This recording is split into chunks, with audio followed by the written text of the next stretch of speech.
The name Stonehenge is believed to come from the Old English word stanhangen, stone hanging. It's easy to see why. Those massive stones look a bit like ancient gallows, with two uprights and a heavy crossbeam resting across the top. For thousands of years, Stonehenge has stood as a quiet witness to history.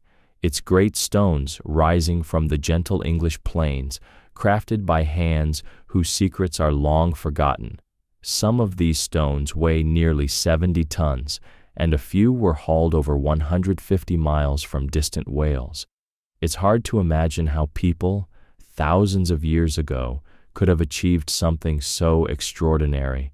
People have always wondered, was it built as a calendar to track the stars, a sacred temple for ancient rituals, or something even more mysterious? Something we're only now beginning to understand?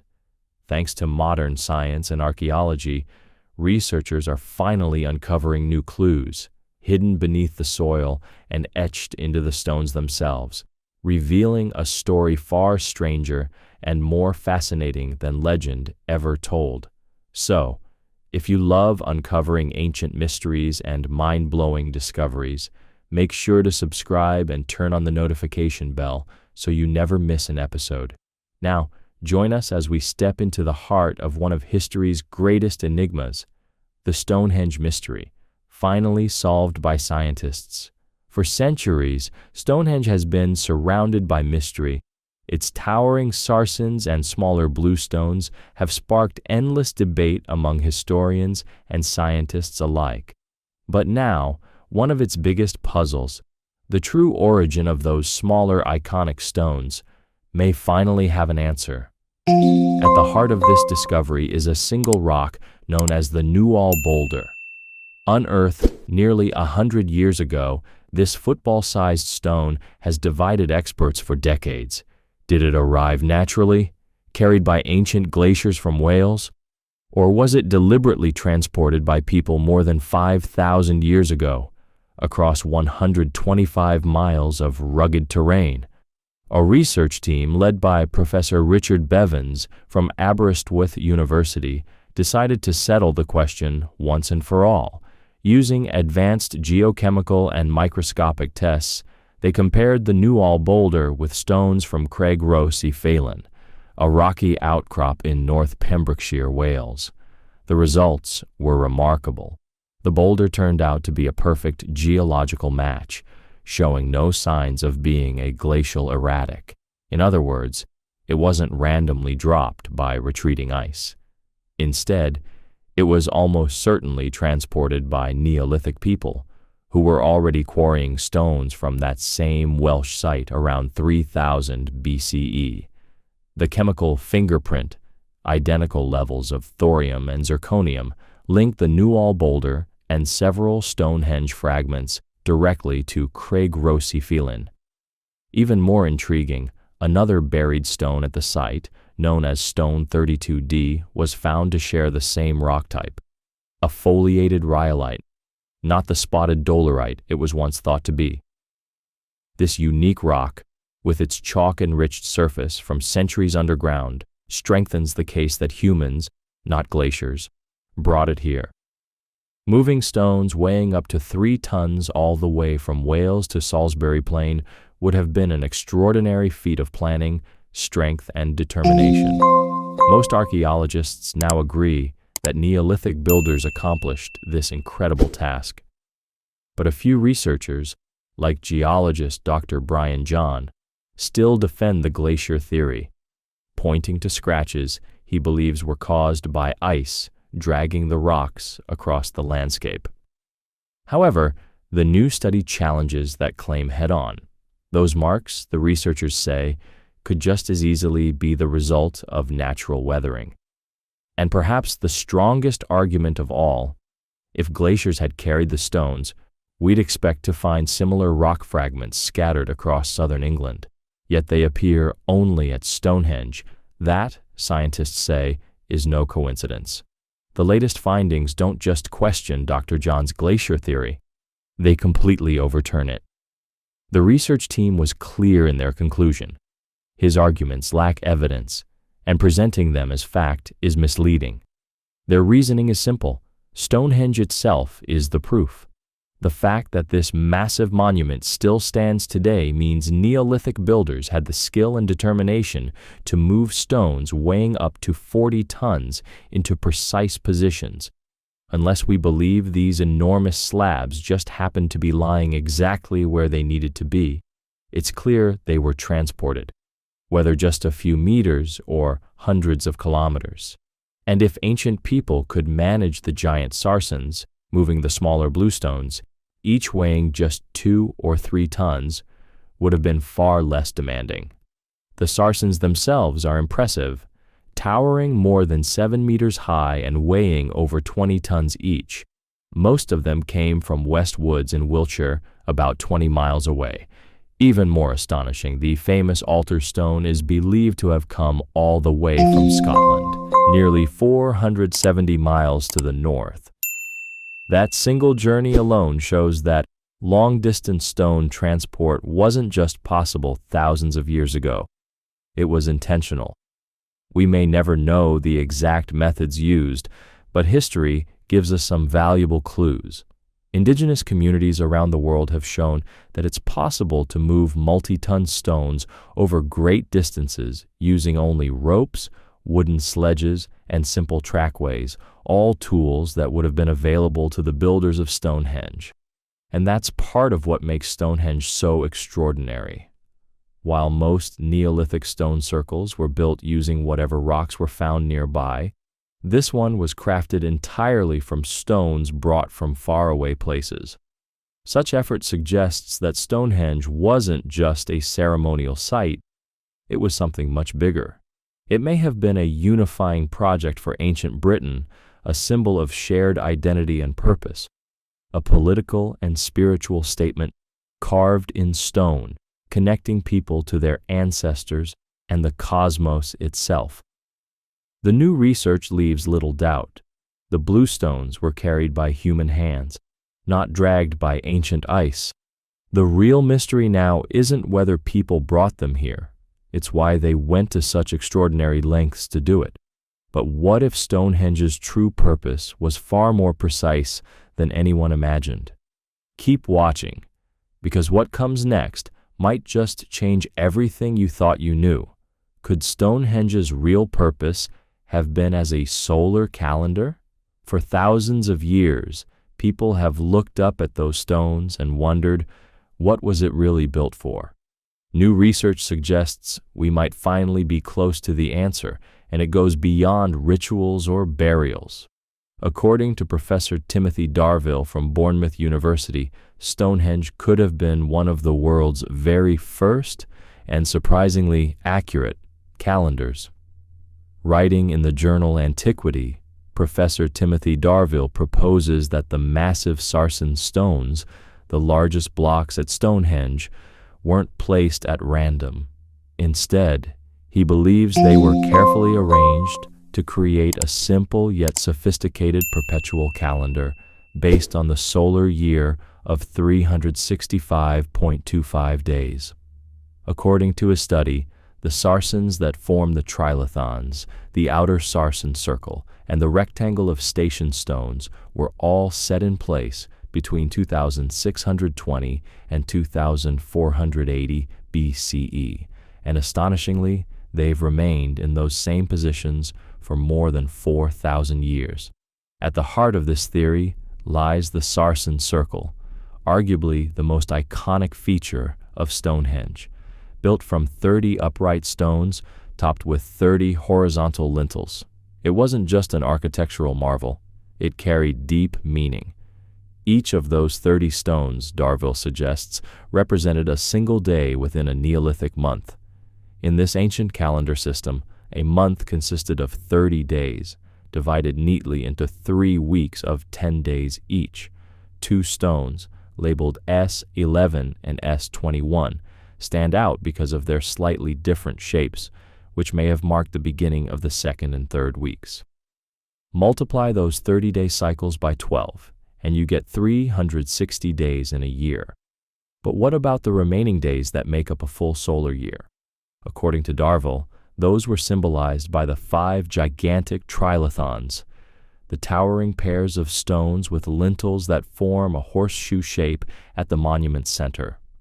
Arranged in order from smallest to largest, they may have represented the 5 epagomenal days, special days set aside for festivals, rituals, or sacred ceremonies. And there's more. The builders may even have devised a way to account for leap years. The 4 station stones, positioned in a near-perfect rectangle around the outer edge, could have served as markers to help track the additional day every 4 years, keeping the calendar perfectly aligned with the solar cycle. For a society without written language, embedding a calendar into a massive stone monument made perfect sense. It provided a visual, permanent way to track time, one everyone could see and understand. For ancient farming communities, this knowledge would have been life-changing. Knowing exactly when to plant crops, when to celebrate the harvest, or when to hold religious festivals was essential for survival. But this wasn't just about practicality. It was about power. Whoever controlled time effectively controlled the rhythm of the community's life. And beyond the practical, the stones anchored spiritual beliefs. They ensured that rituals and ceremonies took place at just the right moments, when the heavens aligned and the gods were believed to be watching. Seen in this light, Stonehenge wasn't just a grand meeting place. It was a time machine carved in stone, a bridge between earth and sky, human life and cosmic order, a monument so precise in its design that it still tracks the seasons with breathtaking accuracy, and continues to fascinate us to this day. And incredibly, Stonehenge may hold even more secrets, not just ones you can see, but ones you can Stonehenge may have been far more than a monument tied to the sun and seasons. It might also have been carefully built to shape sound in ways that feel almost otherworldly. A fresh study from acoustics engineers at the University of Salford suggests the ancient stone circle was designed to amplify voices and music, creating a private soundscape hidden away from the outside world. To uncover this mystery, the team built a painstaking 1:2 scale replica nicknamed Minihenge. Using laser scans provided by Historic England, they recreated every curve, slope, and gap of the monument as it likely appeared around 2500 BCE. Missing stones were restored to their ancient positions, 157 in total, based on the latest archaeological research. Each stone was 3D printed and coded to mimic the true rock's acoustic properties, producing the most accurate reconstruction of Stonehenge ever attempted. The replica was tested in the university's specialized acoustic chamber, where speakers and microphones stood in for Neolithic voices, songs, and drums. Because the model was smaller, all sounds had to be played 12 times higher than normal, shifting them into the ultrasonic range. What the researchers discovered was astonishing. Inside the circle, sound carried with crisp clarity. The stones amplified voices by more than 4 decibels without creating echoes, while at the same time blocking out most of the surrounding noise. A song or speech performed at the center could be heard flawlessly within the inner ring, but barely at all beyond it. You'd think the sound would just disappear into the air, explained lead researcher Trevor Cox. But the stones bounce it around again and again. It feels quite magical. This design points to a striking possibility. Rituals or ceremonies at Stonehenge may have been created for a select few standing inside, while the wider community outside the circle could only watch in silence. The monument's colossal size might have awed the many, but its sound was reserved for the few. When the team experimented with different stone arrangements, reflecting the fact that Stonehenge was reconfigured several times in history, they found little change in the way sound behaved. To human ears, the acoustics would have felt almost identical. This suggests that while sound clearly played a role in the experience of Stonehenge, it probably wasn't the main factor behind how the stones were originally placed. Most experts still believe astronomical alignments, tracking the movements of the sun, moon, and seasons, were the primary design principle. Yet, the monument's musical qualities continue to intrigue researchers. Stonehenge hums when the wind blows hard, says musicologist Rupert Till, who has studied its acoustic properties. Some scholars think certain smaller stones were chosen not only for how they looked or where they were found, but also for the sounds they could make. When struck, they ring with a resonant tone, almost like a giant metallic gong. In 2014, Trevor Cox suggested these ringing stones may have been used as percussion instruments during rituals.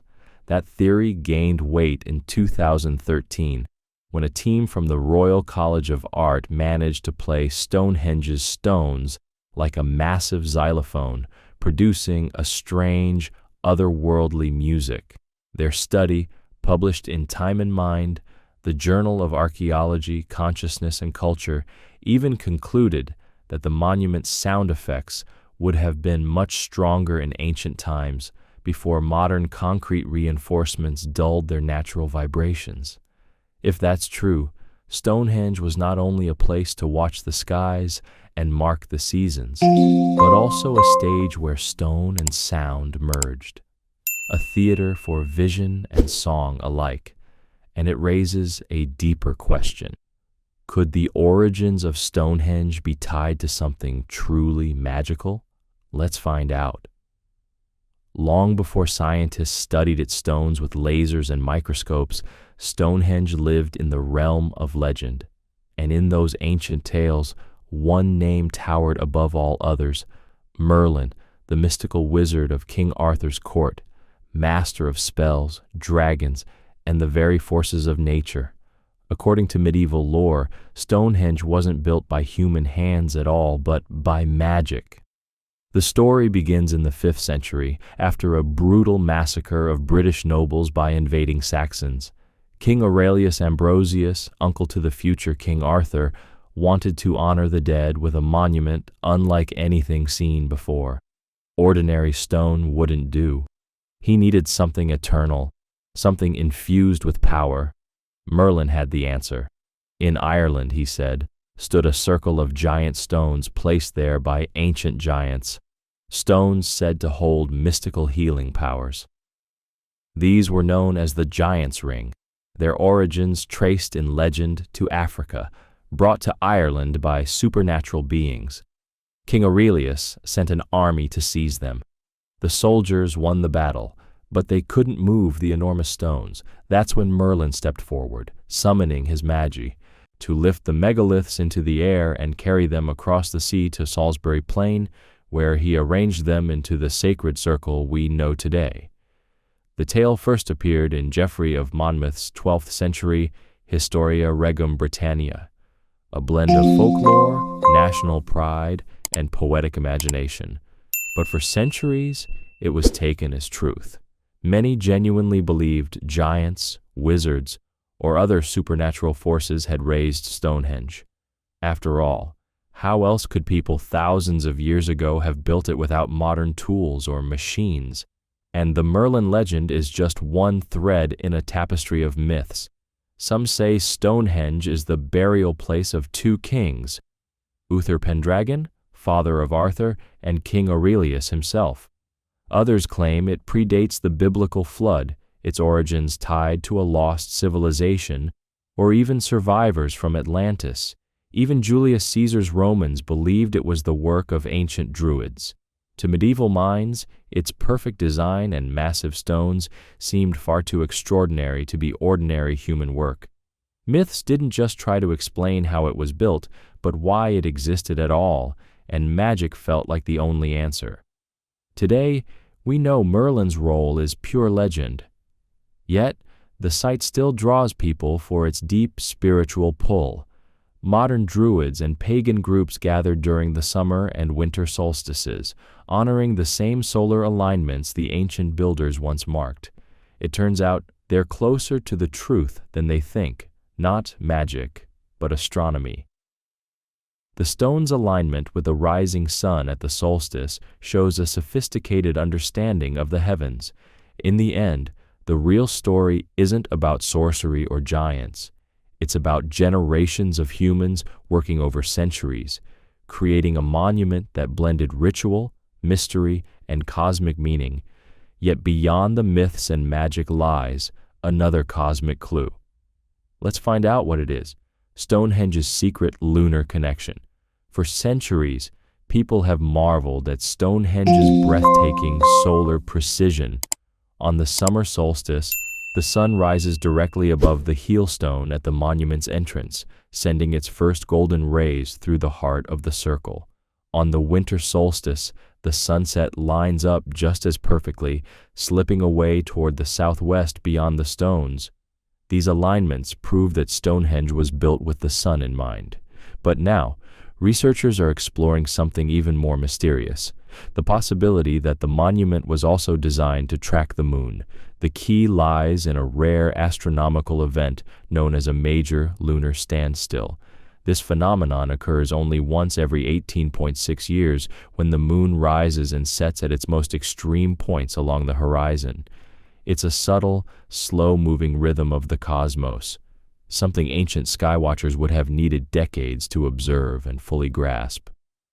With another standstill approaching, researchers from Oxford, Leicester, and Bournemouth universities, working with English Heritage and the Royal Astronomical Society, are taking the opportunity to investigate directly at Stonehenge.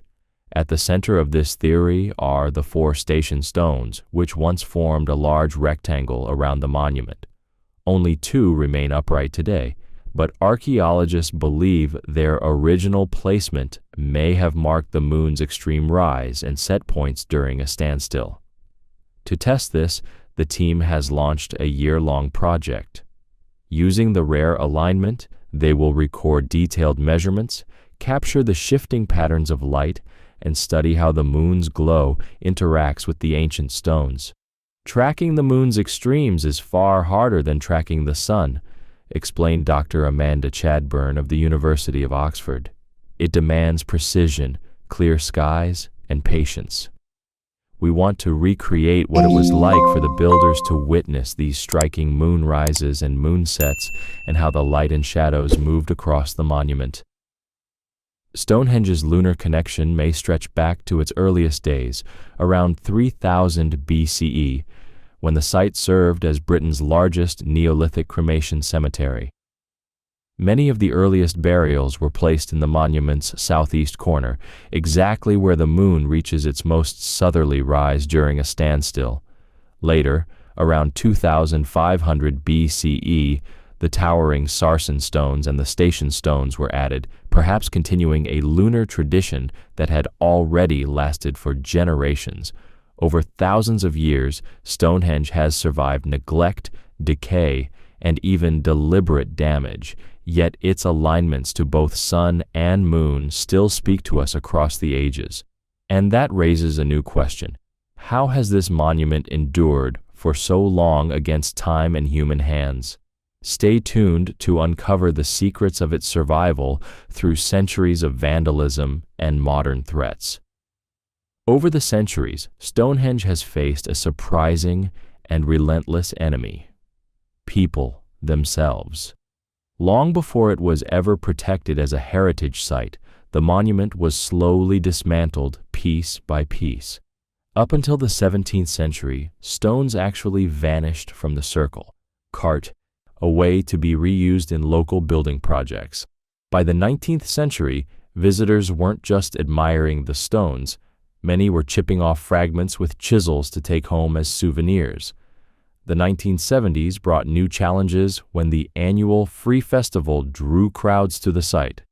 At first, the gatherings caused little harm, but by 1978, damage and disruption forced authorities to fence off the area. Things escalated further in the 1980s and 1990s. Repeated acts of vandalism, including a shocking 1984 attack where stones were defaced with purple spray paint, led to tight restrictions. Barriers went up, exclusion zones were enforced for miles around, and hundreds of police were deployed to protect the monument. For a time, Stonehenge was completely closed to the public, but widespread outrage eventually forced the government to reopen it. Even after that, vandalism never truly stopped. In 2008, two men used a hammer and screwdriver to chip a tiny piece from the heelstone, no larger than a 10-pence coin, the first such recorded incident in decades. Then, in 2020, a new kind of controversy erupted when the British Transport Minister approved a long-debated plan to build a road tunnel near the site. Outraged critics branded the project state-sponsored vandalism, with historian Tom Holland calling it unbelievable destruction of the ancient landscape. Despite protests, the courts ultimately allowed the project to move forward. Most recently, even activism turned toward Stonehenge. On June 19, 2024, climate campaigners from Just Stop Oil sprayed 3 of the standing stones with orange cornflower paint. English Heritage condemned the act as extremely upsetting and launched an investigation, though the powder was eventually cleaned off without leaving visible marks. So, what do you think of what scientists have uncovered about this mysterious monument? Share your thoughts in the comments below. Thanks for watching. We hope you found this story fascinating. Don't forget to like and subscribe, and click on the next video to catch up on the latest stories. See you next time.